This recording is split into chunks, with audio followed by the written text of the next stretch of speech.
Welcome to Kenton's videos. Enjoy the video.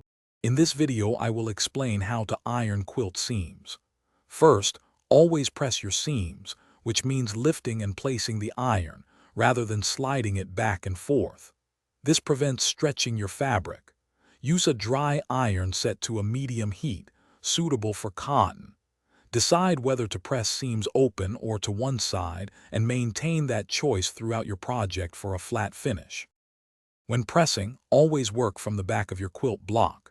This helps protect the fabric's right side and ensures seams lay flat.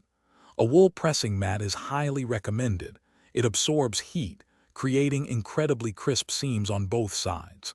Apply gentle, even pressure with your iron, holding it in place for a few seconds before lifting. Avoid dragging the iron, as this can distort your carefully sewn pieces. For smaller seams or quick touch-ups, a seam roller can be a fantastic tool, saving you time and effort. If you're working with delicate fabrics or want to prevent shine, place a pressing cloth between your iron and the fabric.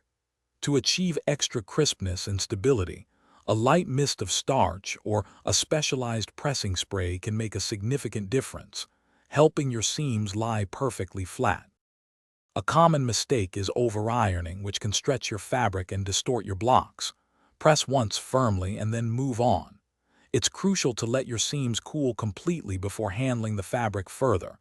This sets the stitches and prevents them from shifting. For more great tips and deals, including those fantastic leak-proof containers for easy meal prep, be sure to check the description below this video. They're a game changer. Thanks for watching. Consider subscribing if we helped you.